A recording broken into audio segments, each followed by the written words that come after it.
Olá para você que nos acompanha pelas rádios universitárias 99.9 FM e 820 AM. Começa agora mais uma edição do programa Fora da Curva.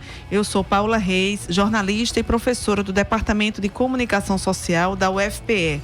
Estamos transmitindo também pelo Facebook, com imagens do estúdio, na nossa página Programa Fora da Curva. No último dia 11, foi realizada a primeira Conferência Popular de Segurança Pública. O ato surgiu em resposta ao Pacto pela Vida, que previa a realização permanente de conferências estaduais, que só aconteceu em 2009. O que só aconteceu em 2009. A Conferência Popular realizou mais de 50 reuniões em diversos lugares, como ocupações, quilombos, assentamentos, organizações sociais e outras áreas afetadas pela violência no Estado. O documento final da conferência apresentou diversas propostas para a segurança pública, visando um plano com mais prevenção e menos repressão. Baseado nisso, o Fora da Curva de hoje pergunta: o que a população quer para a segurança pública? Para entender as reivindicações apresentadas no documento final, estamos hoje com a coordenadora do Gabinete de Assessoria Jurídica às Organizações Populares, o GAJOP, Edna Jatobá. Bom dia, Edna. Bom dia, Paula. E também estamos recebendo o integrante do Movimento Negro Evangélico, Eliel Alves da Silva. Bom dia, Eliel. Bom dia a todas e a todos. Vocês dois fazem parte do Fórum Popular de Segurança Pública, né? Que fórum é esse? Que organizações esse fórum reúne? Como é que funciona isso? O Fórum Popular de Segurança Pública é um fórum bem diverso, que surge com suas pautas para discutir a segurança pública com um viés popular a partir do ano de 2017. Que a gente começa de uma forma... desde o ano passado, de uma forma mais intencional, nós nos juntamos e é um fórum que reúne mais ou menos mais de 45 a 50 organizações, desde, por exemplo, eu represento o Movimento Negro Evangélico aqui em Recife, o Movimento Negro Evangélico está representado dentro do fórum, nós temos o Conselho Regional de Psicologia aqui de Pernambuco, o Coletivo Tururu, nós temos a Renfas, o Movimento Pé de Paz, o próprio GAJOP. Então, é um fórum que tende, como essência, discutir a questão de segurança pública de maneira popular, né? Trazer esse debate, desverticalizar. Antes, uma coisa que sempre a segurança pública, o tema segurança pública, sempre teve como domínio de alguns gabinetes de secretaria e geralmente da academia. Hoje passa a compor a periferia, né? Esses órgãos, esses grupos da sociedade civil. Sim, Edna, e o GAJOP participa também desse fórum como uma das entidades que é da coordenação do fórum. Isso, a gente é mais uma gotinha nesse oceano de organizações que estão reivindicando participar da gestão democrática da segurança. É bom lembrar que o fórum, ele surgiu em resposta à ausência da participação da sociedade civil na governança da política de segurança. Então, isso e não é a gente não está pleiteando isso a partir do nada. A própria política pública estadual de segurança, né, que é tratada como Pacto pela Vida, prevê isso na sua sexta linha, gestão democrática. Como nunca foi realizado, a gente, enquanto sociedade civil, pegou essa linha e estamos realizando da nossa maneira. Certo. Eliel, seria interessante você explicar um pouco essa questão para a gente entender, né? Você que é do Movimento Negro Evangélico, a gente, assim, quem está de fora vê mais o movimento evangélico fundamentalista ocupando espaço, né? Como é que fica essa relação aí de ser um movimento progressista, no caso, né? Então, é um grande desafio, mas eu costumo pensar, e a gente do movimento aqui em Recife é muito orgânico. Na verdade, a gente é lançado nesse lugar, né? Por exemplo, eu vou dar uma estatística. Aqui em Pernambuco, por exemplo, eu como jovem, eu acabei de fazer 24 anos, eu como jovem negro, eu tenho 4 vezes mais chance de ser assassinado. Então, a gente meio que é lançado nesse lugar e isso se conecta com nossa espiritualidade, no sentido de que o Evangelho, ele tem o Jesus, a partir do Evangelho, ele tem essa interpretação e esse norte aos cristãos de que, tipo, nós temos que prezar a vida e a sua dignidade de forma plena. Então é o que se conecta. De fato, no Brasil, hoje a gente está vendo muito discurso fundamentalista aí nas eleições e dentro das igrejas também, mas se conecta porque eu falo também no lugar, eu sou da periferia, lá da Imbiribeira, e a gente percebe que a incidência desses grupos e de movimentos de igreja é bastante incidente na periferia. Então a gente percebe também que a gente tem que ressignificar essa interpretação, na verdade voltar à essência, né? Que tipo, nós temos que ter valor à vida independente de cor, de raça, orientação sexual, independente disso. A gente prega isso, né? E a gente vive essa incidência pública. Por isso que o movimento negro evangélico, ele é lançado dentro do fórum por essas questões mais orgânicas. Não foi, tipo, uma questão de que, tipo, é um hobby da gente fazer essas discussões. Não, é porque é uma questão de sobrevivência, uma questão de vivência mesmo, uma necessidade que a gente, como movimento, identificou. E a gente foi lançado nesse lugar, a partir das audiências públicas que rolaram ano passado, na Alep, a partir de discussões com o próprio Ministério Público. Então a gente percebe muito isso, assim, né? E a gente tem que desconstruir mesmo essa ideia de que no Brasil os evangélicos como um todo, eles são fundamentalistas. Existem exceções.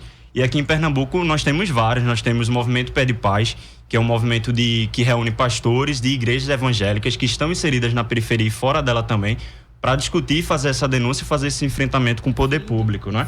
A FIDE, a Frente de Evangélicos pelo Estado Democrático de Direito, que é nacional, surge no Rio de Janeiro e surge desse momento do impeachment de Dilma, né, o golpe, e começa a ter a situação. E tem esse recorte de ser um movimento protestante progressista. Temos o coletivo Vozes Maria, aqui em Pernambuco também, que faz o acolhimento a mulheres que sofreram violência doméstica e cobra do judiciário determinadas fiscalização sobre todas essas questões. Então a gente tem que desconstruir e desmistificar. Aqui em Pernambuco tem uma galera muito massa que, a partir desse lugar de espiritualidade, tem feito incidência pública e política nesse sentido. Edna, como foi a construção desse documento? Quer dizer, essa realização da conferência popular, né, que ocorreu esse mês, na verdade, é o resultado de todo um processo de conferências populares em vários lugares, né? Como foi essa construção desse processo e qual a importância dessa participação popular na construção dessa sugestão de política pública, né, para a segurança pública? Então, eu acho que uma palavra que define bem é ousadia, né? A gente ousou reunir a população e discutir na base segurança pública. É um tema que é só discutido dentro da gestão, geralmente por homens, geralmente trancados em algum espaço, sem acesso à sociedade. Então, a gente ousou realizar essa conferência popular, já que a primeira e única foi realizada em 2009.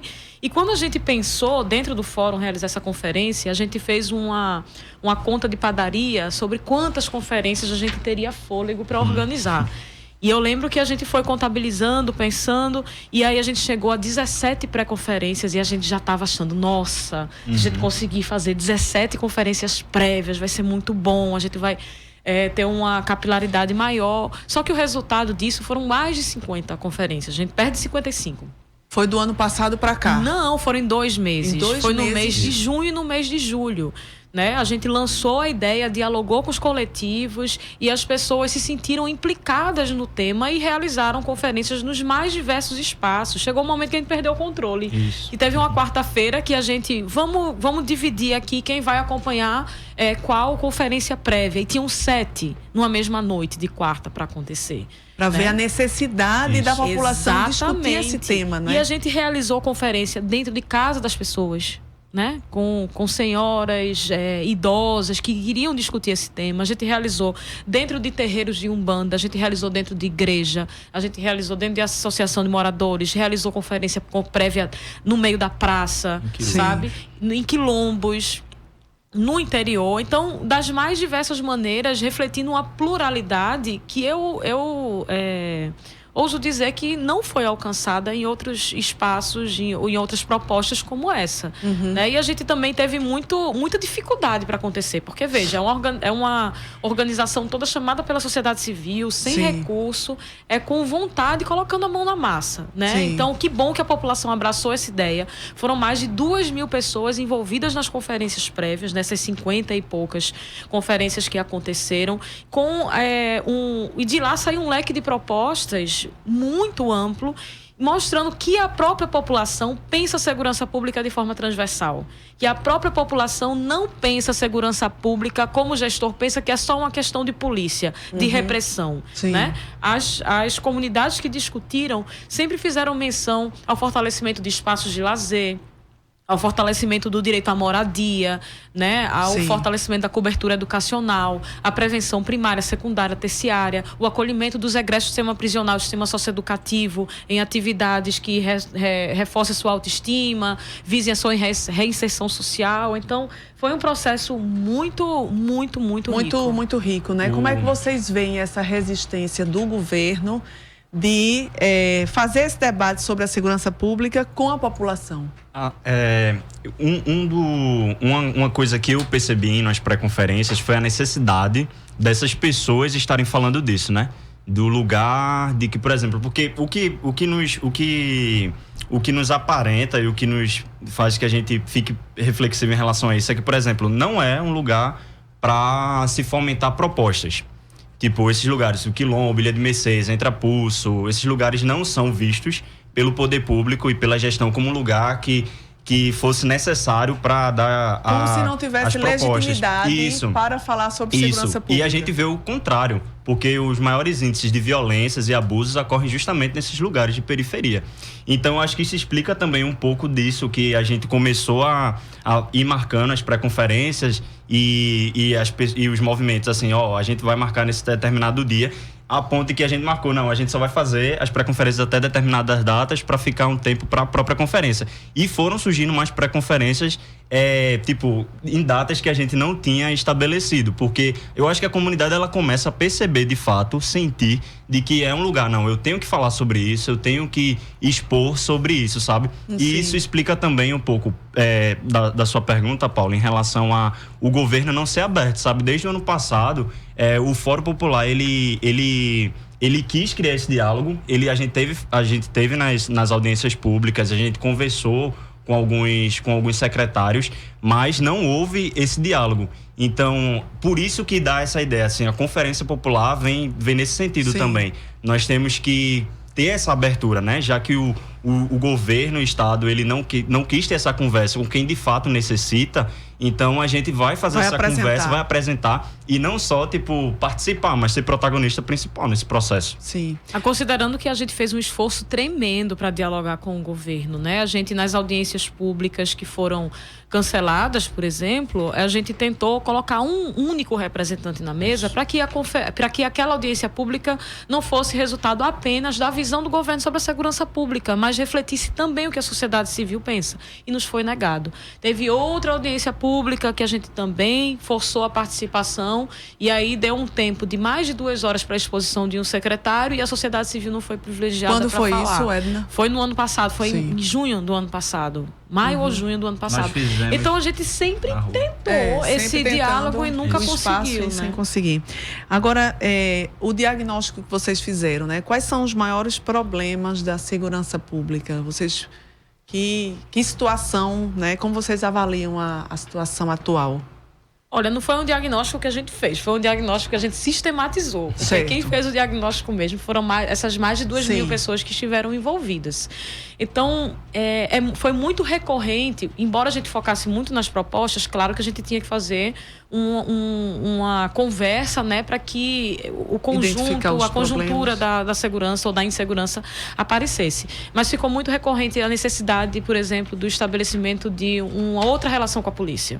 Né? De uma relação com a polícia que não fosse necessariamente uma relação com a polícia repressiva, né? Mas também a constituição de uma polícia de proximidade comunitária. Isso foi muito falado para diminuir as abordagens truculentas que acontecem nos territórios, para diminuir as abordagens seletivas. Foi-se colocado também o temor da violência letal, que embora tenha uma dinâmica, né, anunciada pelo governo de diminuição ao longo desse ano de 2018, é uma uma questão que está muito presente nas periferias. Se a gente pegar os números de julho, né, do mês passado, dá uma média de 11 pessoas mortas no estado por dia. Então, são crimes que estão acontecendo nos mesmos espaços, vitimando as mesmas pessoas, e isso é um temor. O temor também da insegurança ao andar na rua, especialmente das mulheres. A gente viu propostas aí, e propostas muito simples, mas muito importantes. Por exemplo, a criação de uma parada extra de ônibus para desembarque noturno em determinada comunidade, né? Organização ou manutenção dos espaços públicos de lazer, uma praça abandonada, uma iluminação que não funciona. Então, isso também diz de uma população que está sofrendo com os assaltos, né? Com os crimes contra o patrimônio, que é um temor também e uma insegurança muito forte da população. O documento está dividido em 7 eixos, né? Isso. Como é que quais são as principais reivindicações? Edna já começou a apresentar algumas, né?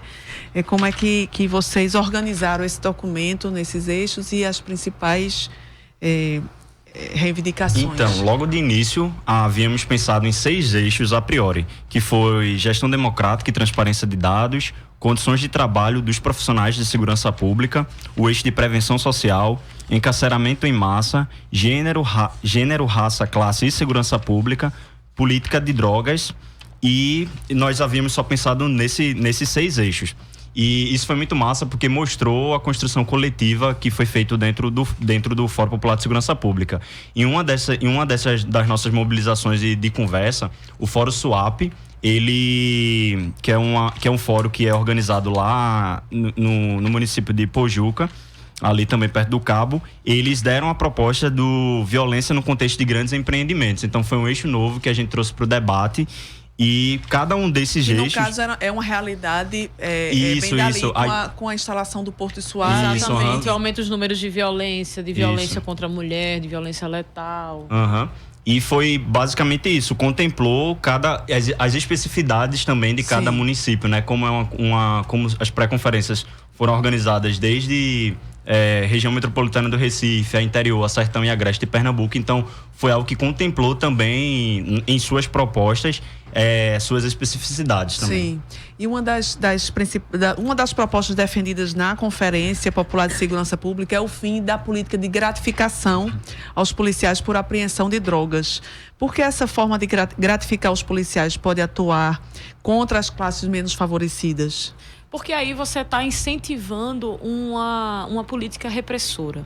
E a política de repressão, ela não precisa ser incentivada, ela já está posta e ela é muito fortalecida, ela tem mais recursos, ela tem mais visibilidade, etc. A gente precisa dar mais visibilidade e incentivos, inclusive nos moldes do Pacto pela Vida, para políticas realizadas pela própria polícia, mas que sejam políticas de prevenção, que sejam políticas de acompanhamento comunitário, que sejam políticas de redução dos índices de violência letal, porque não necessariamente a apreensão de drogas vai diminuir os índices de violência letal. Exato. Pode, inclusive, aumentar em determinadas situações, né? Que daria um outro programa só para a gente dialogar sobre esses dados. Mas se... Quer dizer, essa política, ela de alguma forma, é uma política que passa a ser seletiva, não é? Sim, explica um pouco como é essa na realidade concreta, como é que se dá essa política de gratificação? O policial apreende a droga com, geralmente, um jovem, né? Mas eu queria dar um exemplo, para ficar mais claro. Veja, o Estado é dividido em 25 áreas integradas de segurança. Cada uma delas tem uma meta de apreensão de drogas, entorpecentes, a meta de prisão em flagrante e uma série de metas, todos focados na repressão. Veja, o Pacto pela Vida prevê o programa Atitude, por exemplo, fortalecimento de vínculos, cuidado e etc. para pessoas em situação de vulnerabilidade, especialmente as que fazem uso problemático do crack. Então, isso é uma diretriz que está no Pacto pela Vida. Ao mesmo tempo que está no Pacto pela Vida também a bonificação para a apreensão de drogas. Então, quando o policial ele está perto do fim do mês, né, com as suas metas para bater, ele encontra uma pessoa em situação de rua que faz uso de crack, Você acha que o policial vai escolher o quê? O policial vai escolher encaminhá-la para um serviço de cuidado, de saúde, de fortalecimento de vínculos e etc. Ou vai encaminhá-la para a prisão para conseguir apreender a droga e fazer uma prisão em flagrante e cumprir a sua meta? Entende? Então isso tem a ver com todas as organizações há uma incoerência aí, há uma contradição muito grande aí nessa Exatamente. E qual é o julgamento de quem é traficante e quem é usuário? Geralmente, a população negra e pobre, mesmo com pouca droga, vai ser tratada como traficante. Vai encharcar os presídios, que o sistema prisional em Pernambuco é falido, não é novidade para ninguém, e a gente reforça um círculo vicioso de violência pensando que está diminuindo a criminalidade. Isso foi uma proposta em condições de trabalho dos profissionais de segurança pública, que foi um dos nossos eixos, que foi o número 7, acabar com bonificação para policiais por apreensão de drogas e incentivar e bonificar essa proposta fez a troca, né? Incentivar e bonificar os policiais que assegurem encaminhamentos de dependentes químicos para serviços de redução de danos e assistência social. Então seria, ao invés de ser a bonificação em relação a ele estar fazendo a apreensão da droga em si e criando toda essa seletividade penal, você cria a ideia do homem suspeito, da figura do homem suspeito. Essa proposta ela faz o inverso, né? Ela diz, não, então ele seria bonificado no sentido de que encaminhasse essa pessoa, o usuário, né? Para o acolhimento, que trabalhasse redução de danos. Quer dizer, aumentando, logicamente, cobrando até o serviço público de atendimento social, fortalecimento de saúde, dos serviços sociais, dos CREAS, dos CRAS, etc. Segundo dados da Secretaria de Defesa Social, a SDS, o número de mortes a esclarecer, como tem lá pendente, né, mortes a esclarecer, aumentou em 150% no primeiro semestre deste ano em relação ao mesmo período do ano anterior. O que é que isso significa? Vamos lá. A gente tinha no primeiro semestre do ano passado 22 mortes a esclarecer. No primeiro semestre desse ano foram 55 mortes. Então, tem alguma coisa errada aí. Vamos parar tudo para analisar o que está acontecendo. Essas mortes a esclarecer, elas não entram na estatística dos crimes violentos letais intencionais, embora são mortes que são decorrentes, assim. A polícia demorou a encontrar um corpo, encontrou uma ossada enterrada num terreno baldio, encontrou um corpo em decomposição em algum espaço. E não dá para dizer o motivo daquela morte, se foi um homicídio, um latrocínio, uma lesão corporal seguida de morte, porque as tipificações dos crimes violentos letais intencionais são dadas na estatística pela motivação inicial. Quando você encontra um corpo nessa situação, que é uma morte a esclarecer, você não tem condição de dizer inicialmente o que foi aquilo. Mas muito provavelmente foi um crime violento letal intencional. Foi um homicídio, alguma coisa do gênero. Porque quem morre de causa natural, você não enterra no quintal.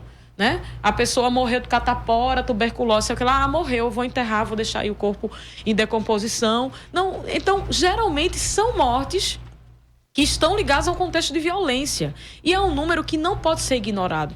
Mas é muito pouco, 55, né, em um semestre. É porque a gente acabou banalizando a violência letal no nosso estado. Por exemplo, morreram 5.426 pessoas no ano de 2017. O que é 55 mortes dentro de 5.426? Né? Então, existe mas isso é um número pequeno. Não é um número pequeno, é um número significativo que cresceu de maneira desproporcional de um semestre para outro e precisa ser investigado. Quais são as propostas que vocês apresentam no documento justamente nessa parte dessa violência letal, quer dizer, dos homicídios, dos assassinatos, né? Que é a parte, talvez, mais grave da violência, né? Sim. Em uma das nossas propostas, a gestão democrática e transparência de dados está totalmente correlacionado a essa ideia de investigação, de resolução de inquéritos policiais, que é uma proposta. Na verdade, a gente tem essa reivindicação desde o ano passado com a criação do fórum, que é a publicização da transparência de dados. Sim. Ocorridos aqui em Recife. A gente, em Pernambuco, no geral.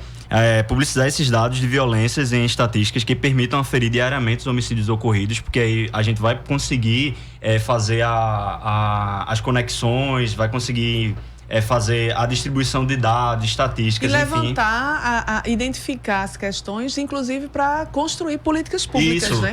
Prevenção social. Sim. Prevenção social, de fato. E ver essa questão da investigação e a resolução de CVLIs, aqui em Pernambuco, que é basicamente isso, das mortes não esclarecidas, que fica nesse limbo, né? De colocar como mortes não esclarecidas o que deveria ter, muito provavelmente, colocado como os CVLIs, os crimes letais intencionais. Quando a gente fala de transparência dos dados como uma maneira de reduzir violência letal, às vezes pode parecer desconexo para a população. Mas veja, quando a população tem acesso a quem são as pessoas que estão morrendo, qual a faixa etária, em que território estão morrendo e mais ou menos qual é a causa, a gente tem condições de localmente fortalecer um programa de proteção, por exemplo, a crianças e adolescentes ameaçados de morte, o PPCAM, verificar os índices de ameaça naquela comunidade, se estão sendo investigados e tratados pela polícia, verificar os índices de resolução de inquéritos. Então, isso tudo ajuda a sociedade a pressionar. Porque o que a gente não pode suportar e admitir é que o governo coloque, não, os dados são escondidos porque eles são tratados por um determinado grupo do governo que vai conseguir dar tratamento e resposta. Não vai conseguir. Então, quando a gente pensa uma conferência como essa, é colocando no circuito para pensar a governança da segurança a sociedade civil, a população como um todo, porque ela é a mais capaz de indicar respostas, porque é ela quem está na ponta sofrendo com a violência. Tendo seus filhos, seus parentes assassinados, seus pertences levados e a sua sensação de segurança aumentada. Do Pacto pela Vida, quais os mecanismos, enfim, que vocês defendem que deveriam continuar e ser até melhorados ou aprimorados, mas assim, que foram interessantes para diminuir a repressão e melhorar a prevenção? Olha, o Pacto pela Vida ele foi pensado em seis eixos, 6 linhas, né? Dessa linha, o que dá para... No início, se aperfeiçoou a linha que dava conta do tratamento dos dados, com a criação da Gerência de Análise Criminal e Estatística, transparência, etc. E se caminhou muito com a linha da repressão qualificada do crime e da violência. Mas só que tem mais outras 4 que não foram desenvolvidas. Então, a gente não está aqui para dizer que o pacto não presta. A gente está aqui para dizer que o pacto não foi implementado na sua totalidade. Especialmente a linha de prevenção social do crime, que foi onde a sociedade mais investiu para construir. E é o que a gente vê também quando a gente faz a primeira conferência popular. É onde a sociedade mais se dispõe a construir e onde tem mais sugestões de como isso pode diminuir. Então, a gente ressalta muitos programas interessantes dentro do Pacto pela Vida, até porque ele foi construído também pela sociedade civil. O problema é que ele não pode ser monitorado e avaliado pela sociedade civil. Então, é como se tivesse crescido muito a linha da repressão qualificada, com investimento, com análise de indicadores com lupa, e as outras linhas é como se não fizesse questão de que elas acontecessem. É aquela ideia, né? No Brasil, no formal, as coisas estão bem estruturadas, estão bem estabelecidas, mas na prática há essa desconexão, né? Na linha de prevenção social, isso é uma fala que a Edna fala, que a gente percebe quando a Edna fala, só de propostas foram 39 propostas das mais variadas comunidades. Só para identificar, né? Foi um dos nossos eixos que mais tiveram contribuição por parte da população. Eliel, e como o que as pessoas falam, assim, acho que era interessante, acho que é muito rico. Vocês devem ter ouvido depoimentos, falas muito, muito ricas, né? O que as pessoas falam sobre isso? Sobre segurança pública, né? Logo no início, eu tenho um exemplo eu fui para Tracunhaém para ajudar o pessoal nessa organização, e a gente percebe que logo de início foi um município que juntou muito mulheres idosas já, e logo de início você percebe um certo desconforto de se falar em segurança pública, por aquilo que eu já tinha falado sobre o não lugar de se falar sobre política pública. Posso, né? Eu tenho esse direito, esse lugar. Então a gente percebia isso, mas quando nas falas começava a se desmistificar de que não, você pode falar, você deve falar e você tem legitimidade para falar. Então a gente percebia isso na mãe de 60 anos de idade que chegava e diz, eu acho que as drogas pode ser tratado de uma maneira de acolher o usuário, né? E começar a dar propostas. Por exemplo, em Tracunhaém eles pediram um local de um posto policial específico lá de Tracunhaém, que essa polícia tivesse uma aproximação com a sociedade, de polícia comunitária. Então a gente vai percebendo também esse lugar, né, de que eu posso falar. Eu fui também no Adolescer, que fica ali, Caranguejo Tabaiares, ali próximo da Ilha do Leite, mais ou menos, né? Na Ilha do Retiro. E os adolescentes, eles também começavam a se expor e trazer esse lugar, né? Geralmente são adolescentes de periferia, pretos, e traziam essa realidade.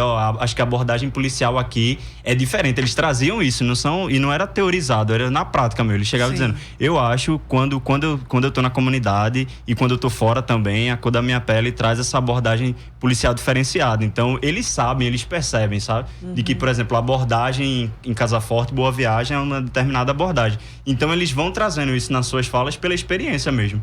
Que é o que faz a conferência ser tão rica, né?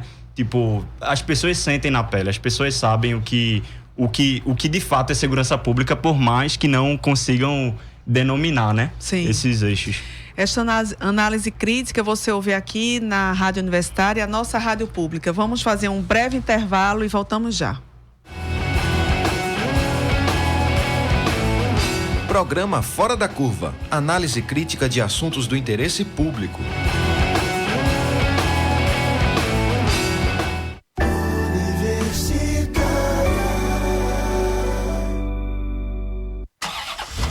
Vamos começar. A 500 metros, vire à direita. À direita não, vire à esquerda. Nem à direita, nem à esquerda. Siga pelo centro. Direita. Esquerda. Centro.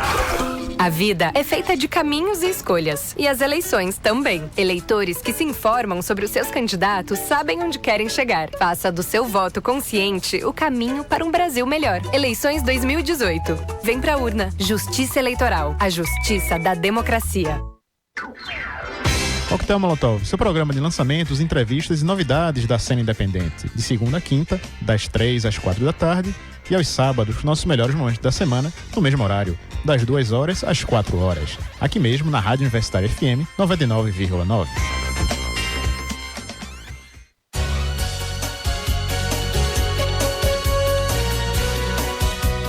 TV Universitária, Canal 11. Ligue pra ver. É só saber.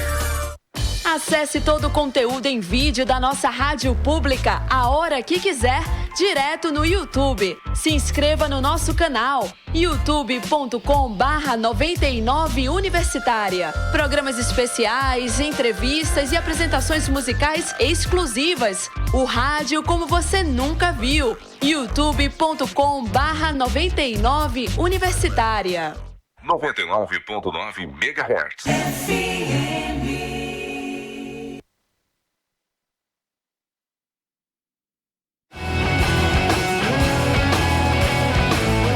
Programa Fora da Curva. Análise crítica de assuntos do interesse público. Estamos de volta com o programa Fora da Curva, que hoje pergunta o que a população quer para a segurança pública.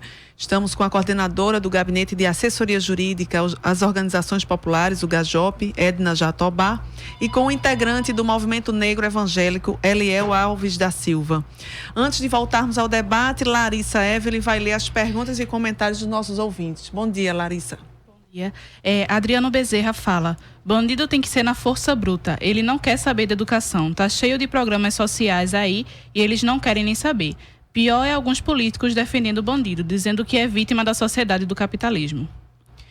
Ed Júnior comenta: deve mudar a forma de se pensar em segurança pública, pensando em algo com mais inteligência e menos força bruta, como temos hoje. O crime não sai da terra, ele é consequência social, algo que precisa ser corrigido, mas é ignorado. E temos uma pergunta de Débora Rodrigues. No mês de agosto, a Polícia Militar iniciou um projeto de segurança comunitária em Boa Viagem. Queria saber qual é a opinião de vocês a respeito desse projeto e como o Fórum atua no monitoramento da segurança pública no nosso estado. Obrigada, Larissa. Então, vamos organizar aí. Acho que vocês podem primeiro responder essa pergunta e depois a gente pode responder essa outra parte dos comentários do... Eu fico pensando, né, quando eu vejo, foi criado em Boa Viagem. Aí você percebe também uma determinada porquê em Boa Viagem e não em determinados os lugares de focos de... Talvez com maior demanda. Isso, justamente. Aí só, foi criado em Boa Viagem, porque geralmente quando há essa comunicação é feito em bairros considerados nobres aqui na cidade do Recife, né? Tipo, lá na minha comunidade eu não consigo identificar exemplos nesse Só para sentido. situar o ouvinte, como é que funciona esse programa para Olha, o ouvinte entender melhor a pergunta. Vejam, o policiamento comunitário é uma demanda da população. Está muito claro para a gente que rodou o Estado e colhendo essas informações. Então, é uma demanda de um policiamento que dialogue com a população. A gente tem uma experiência, por exemplo, patrulha do bairro, né? Que muitas pessoas já ouviram falar, aquela viatura que corre o bairro com o nome atrás do bairro determinado que está. Isso é policiamento comunitário? Não. Policiamento comunitário deve ser uma filosofia, né? Uma polícia que não seja rotativa dentro daquela comunidade, que estabeleça vínculos, mas que ela não seja um canal para receber denúncias para a comunidade ser tratada como delatores. Estamos aqui, polícia comunitária, para saber que a população me diga onde é a boca de fumo, quem é o bandido. Não é isso. É para que a polícia de proximidade consiga entender quais são os reais problemas daquela população, né? E consiga acompanhá-los de maneira mais global, não só a partir da repressão, porque existem os grupos especializados que no momento mais agudo de repressão eles vão estar presentes, mas tem que estar presentes em diálogo com o policiamento comunitário. Então veja, é importante que seja implementado o policiamento comunitário em Boa Viagem, mas o policiamento comunitário ele não pode ser uma ilha. Ele não pode ser pensado apenas em alguns espaços. Ele tem que ser uma experiência de ponta a ponta do Estado. O Estado precisa que exista esse tipo de policiamento, esse tipo de tratamento de forma horizontal e de forma alargada. Não pode ser um projeto piloto, né? Isso já é uma demanda há muito tempo, porque só agora a gente tem um núcleo de policiamento comunitário, né? A gente tem policiais valorosíssimos que estão se especializando fora, inclusive, para fazer esse tipo de policiamento, e a gente precisa ver isso com mais frequência. Tem esse comentário também do ouvinte, né, que falou dessa questão de que tem que mesmo reprimir o bandido, enfim, tem essa ideia, eu acho que se conecta com essa ideia de que bandido bom é bandido morto, que é muito comum, né? Como é que vocês, comentam sobre essa ideia, né? Né? Isso, infelizmente, é o que a massa reproduz, né, por N razões, né? É multicausal quando a pessoa usa esses argumentos, não é somente por conta de um fator. Por exemplo, é um argumento deslegitimado em relação a isso, porque eu acho que você tem que usar muito da empatia de se colocar. Quando eu sou da área jurídica, e quando a gente estuda o Código Penal, a gente estuda ali uma abrangência, não é o normativo direcional, não é específico, tipo, olhe para determinadas pessoas. Por exemplo, é abrangente. Qualquer pessoa que se encontre nessa condição e que venha se encontrar na condição de ter cometido algum ato infracional, algum crime, ela tem garantias, ela tem esse direito. E ela tem esse direito de ser tratada, de ser tratada bem, de ter seus direitos constitucionalmente garantidos. Agora, isso se comunica muito também com qual o discurso que se levanta, né? Tipo, bandido bom é bandido morto. Quem são esses bandidos? Para deixar nítido e transparente, quem são esses bandidos quando se fala bandido bom é bandido morto? Geralmente são os bandidos da favela, considerados pretos, pardos, em sua grande maioria pretos, né? E você percebe esse discurso enraizado também. Porque o bandido que comete atos em relação à fiscalização, a financiamentos públicos, não tem esse mesmo tipo de discurso, sabe? Então a gente percebe também essa seletividade quando você diz bandido bom e bandido morto, são os traficantes, sabe? Que são pegos na comunidade e que são pretos. Então é um discurso também racista que faz essa seletividade, né? Eu percebo muito nesse sentido. E tem outra questão. A gente entende que a violência é tão intensa na população que a população tende a querer respostas mais imediatas, né, a partir inclusive do justiçamento, né, da justiça feita com as próprias mãos. Mas veja, a pessoa que coloca que bandido tem que ser com a força bruta, que não adianta educação. Ninguém nasce bandido. Quando a gente trata do fortalecimento da cobertura educacional, de políticas de lazer, esporte, etc., é para que essa pessoa não se torne um bandido, para que ela tenha outras oportunidades que não as oferecidas pelo mundo do crime. Então, a educação faz muito sentido nesse contexto, né? E quando a gente coloca a educação de forma global para a população, para que todos tenham acesso e não chegue nessa situação, a gente não fala de uma educação também só para dizer que está matriculado. A gente fala de uma educação de qualidade, que todo mundo consiga ter esse acesso de maneira igual Se a gente considera que as pessoas vão ter educação de qualidade de maneira equitativa, que vão ter acesso à saúde, à moradia, etc., a gente diminui muito as oportunidades das pessoas quererem uma melhora de vida de outra maneira. E quando a gente fala também em educação para quem já praticou o crime, a gente tem que entender que as pessoas têm que ter oportunidade. Né? As pessoas que não têm oportunidade, elas vão voltar a praticar crimes. É isso que a gente quer. Então, até no olhar muito... entendendo o bandido como uma pessoa muito ruim, que não merece nada, até para quem tem esse olhar, é interessante que comece a pensar no investimento numa política de educação, de reinserção social, para que a própria sociedade não seja vítima, mais uma vez, das pessoas que estão encarceradas e sem oportunidade. Como hoje o tema é segurança pública, o Truco verificou uma fala sobre o tema. Vamos ouvir. Seu candidato está falando a verdade? O projeto Truco Eleições 2018 checou as informações.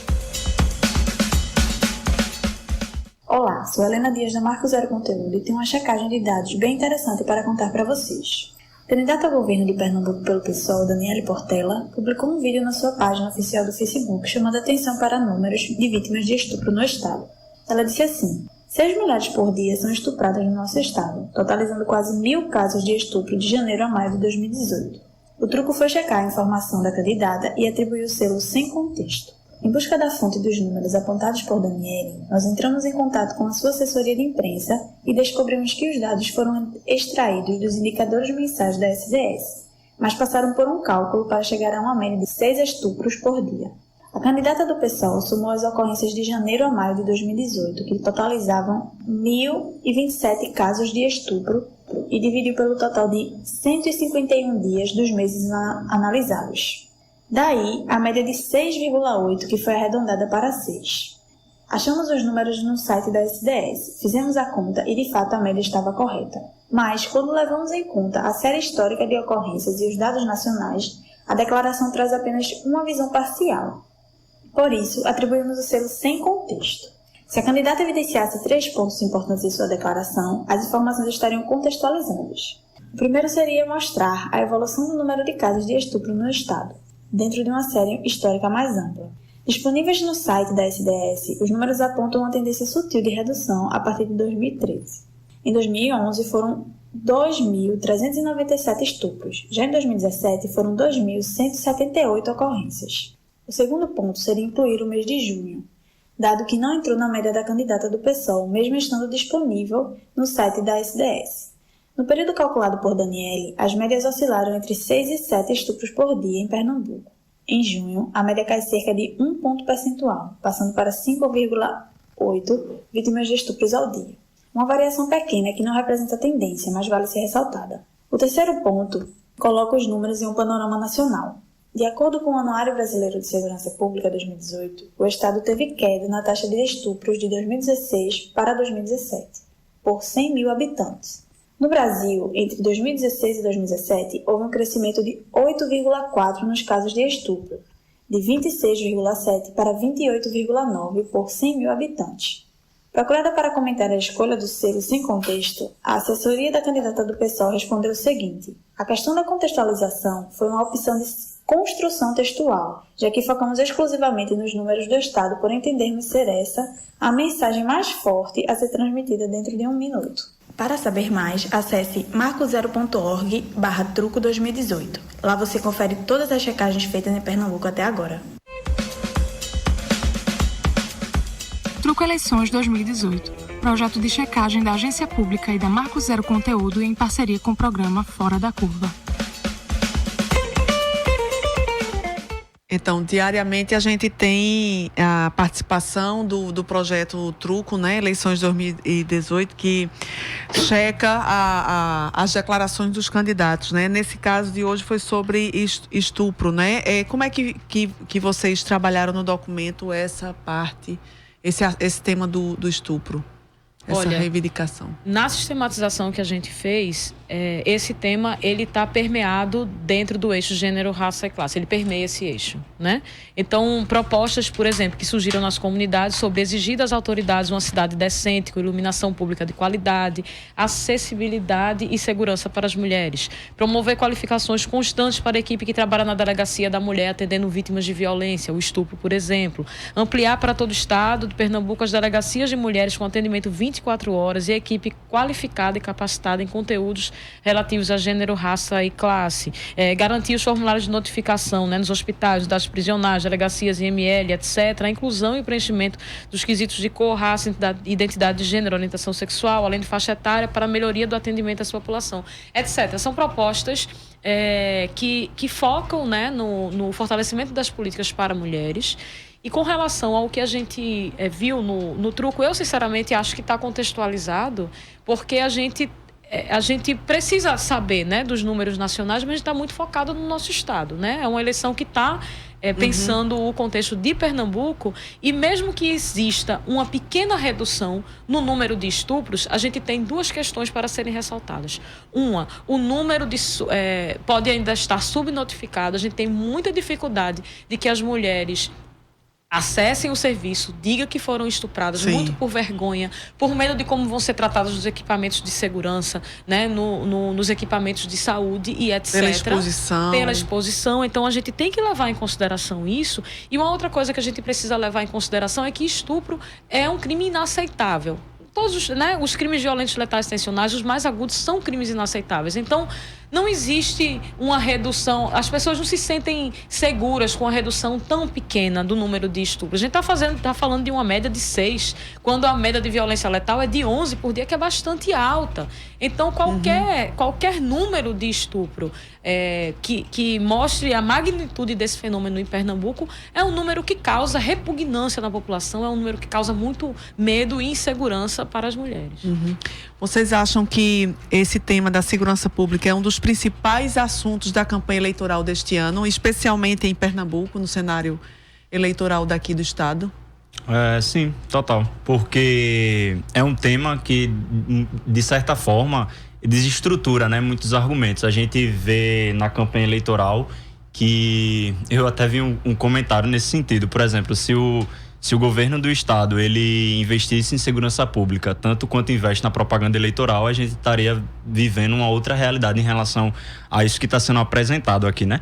Então, a partir do momento que você trata a segurança pública no período eleitoral, isso vai gerar calos, sabe? Isso vai gerar esse desconforto e muitas vezes talvez isso tenha até representação no sentido de não ser transparente, do governo ter essa postura de não ser transparente, desse discurso, né?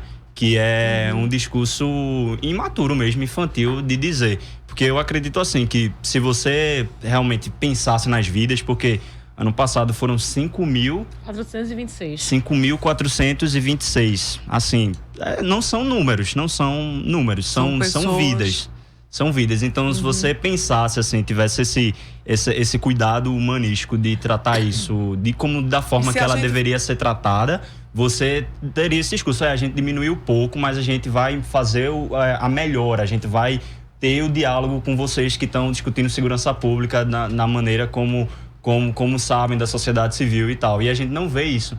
Então, vai ser, sim, tema de debate, mas que não pensem a segurança pública, como a gente já falou aqui, de uma forma de mais policiamentos, a abstralidade do que é sensação de segurança, o que é isso, é eu ver 2 policiais na rua e eu me sinto seguro, ou me sentir seguro no transporte público, independente de ter policial ou não, de me sentir seguro quando chego na minha comunidade, enfim, toda essa abrangência, né?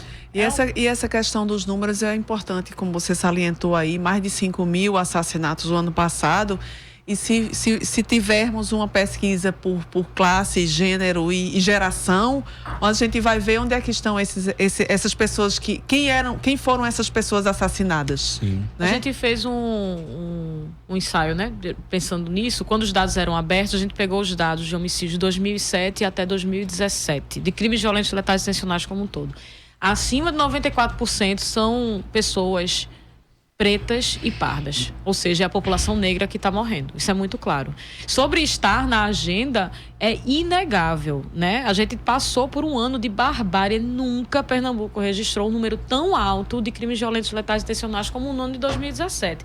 Qualquer redução que se tenha é nada diante do que aconteceu no ano passado. Foram 5.426 pessoas mortas. Lembrando que quando não existia Pacto pela Vida, no ano de 2006, a estatística aponta para 4.634 pessoas mortas. Então, a gente tem um número superior de pessoas assassinadas do que, inclusive, quando não havia uma política pública de segurança estruturada, né? A gente conseguiu chegar a um momento não confortável, mas um momento em 2013 que foram 3.100 homicídios. Então, veja, a gente estava numa dinâmica de diminuição e, de repente, quase dobra esse número. Então, é muito natural que a segurança pública entre em Pernambuco na agenda eleitoral com muita força, porque a população está abrindo os olhos. A população tem percebido discursos falaciosos, né, discursos enganosos e sabe já distinguir o que é propaganda e o que é realidade. Então, é preciso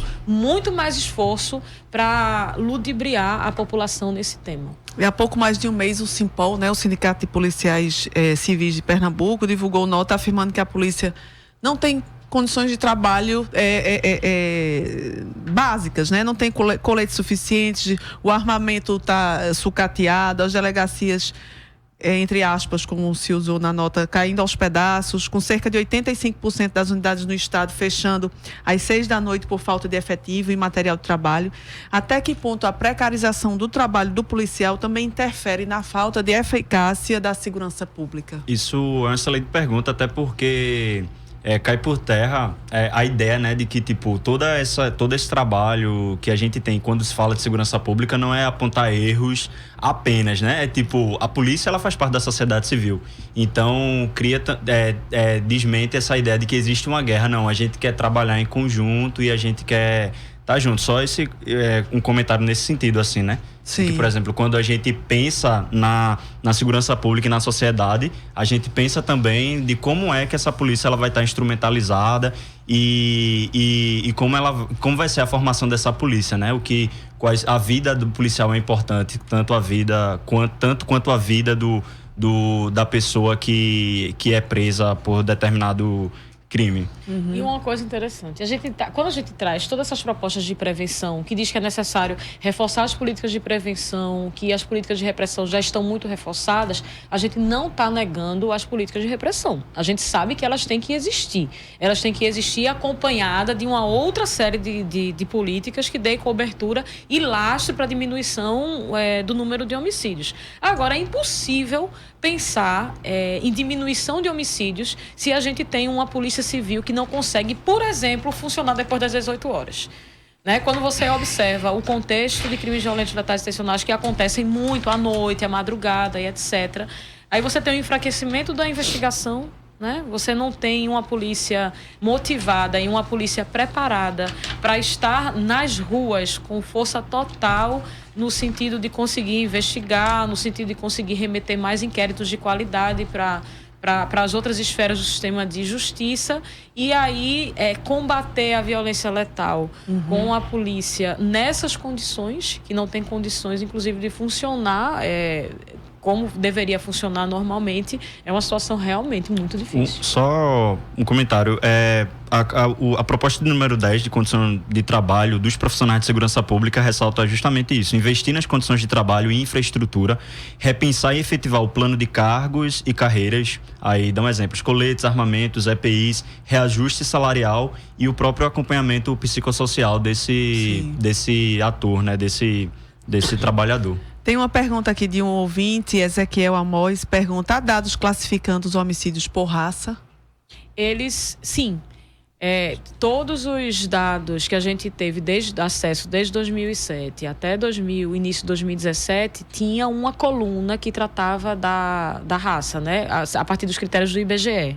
Se era preto, pardo, amarelo ou branco. Então, era bem tipificado. Então, a gente conseguia, por exemplo, saber quantos adolescentes 15 a 17 anos foram mortos no município de Caruaru, que eram da cor negra. Vejam, a gente tinha condição de fazer esse cruzamento de dados a partir da planilha que era divulgada anteriormente. Esse dado está dentro da SDS, mas ele é divulgado de forma muito solta quando a gente faz o pedido de informação.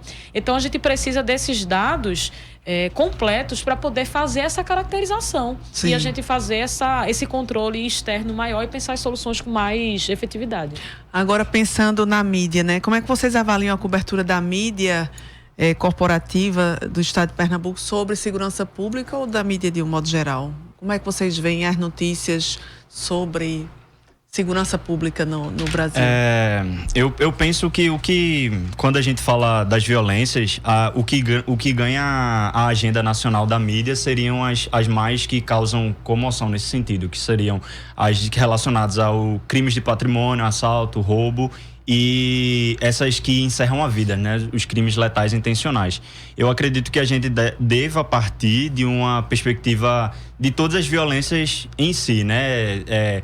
A que causa a violação de direitos e garantias, a não perpetuação da dignidade das pessoas, enfim, a forma geral da pessoa. E a gente olha, né, na televisão, na mídia tradicional, que existe até as mídias que antigamente mostravam, né, o sangue, mostravam toda aquela estruturação, mostravam as pessoas sendo detidas e já dando aquela ideia, né? O suspeito agora realmente já é o condenado e tem até... Sim, os programas policiais. Os programas policiais, né? Então tem até aquela ideia, né? De que, por exemplo, se a pessoa ela for pobre, não tiver acesso a um advogado, ela vai dar entrevista, vai estar dando... E para a sociedade fica, né? A pessoa já é um condenado. Tipo, não há o que se não há o que se falar, não há o que for suspeito. Em sua grande maioria, é um desserviço, porque mostra como se não fosse, como se a violência não fosse uma permanência na sociedade, infelizmente, né? Mostra como se fosse algo, uma causalidade, e Sim. Isso tem a ver até com as propostas imediatas da população, de que tipo, não, tem que aprisionar, tem que ter encarceramento mesmo, tem que superlotar. Ao mesmo tempo, só ressaltando um outro caráter.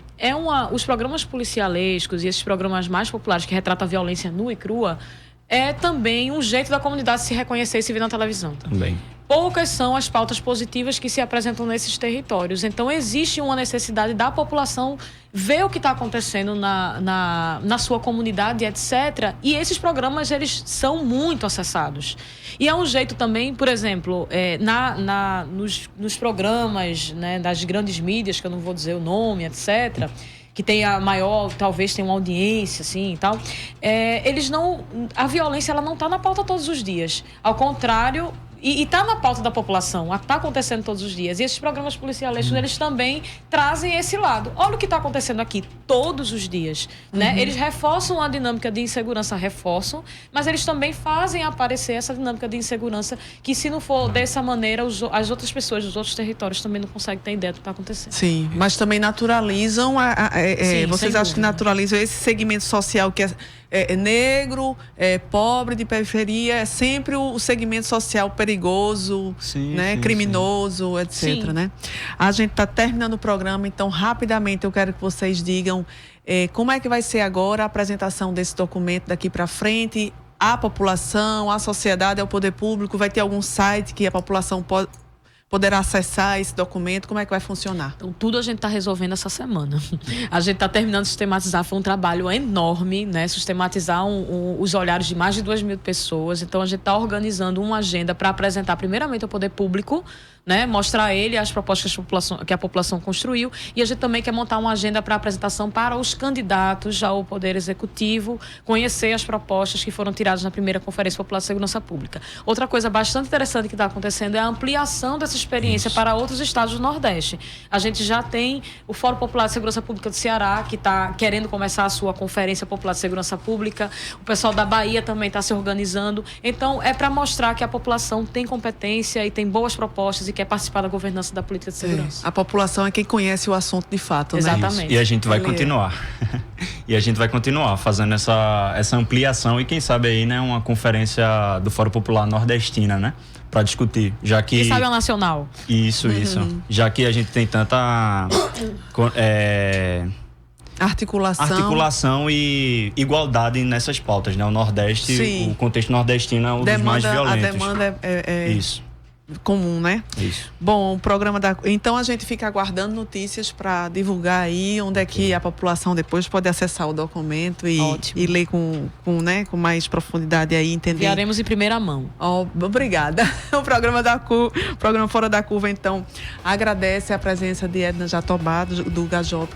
Muito obrigada, Edna. Muito obrigada a vocês. Agradece a presença de Eliel Alves da Silva, do Movimento Evangélico Negro. Obrigada, Eliel. Gratidão. Esse programa foi produzido por mim, Paula Reis, Guilherme Falcão e Vitor Aguiar. Nas redes sociais estiveram Larissa Evelyn e Vitor Aguiar. Trabalhos técnicos de Marco da Lata. Amanhã, às 11 horas, você fica com a apresentação de Eduarda Rocha e coordenação de Ivana Festini com o tema: a eleição presidencial vai ser definida nas urnas ou nos tribunais? Tenham uma boa tarde. O programa Fora da Curva é uma realização do Departamento de Comunicação Social com o apoio do Departamento de Sociologia e do Núcleo de Rádio e TV Universitárias. Parceria com o Marco Zero Conteúdo, Centro das Mulheres do Cabo, SOS Corpo, Centro Sabiá, Terral Coletivo de Comunicação, Centro de Cultura Luiz Freire. Esse programa fica disponível em nossa página do Facebook e no canal do YouTube. Acompanhe as nossas redes sociais, porque nós também divulgamos por lá muita informação que você não vê por aí. A música tema deste programa foi composta pela banda Diablo Motor. Programa Fora da Curva. A gente fala o que a maioria cala.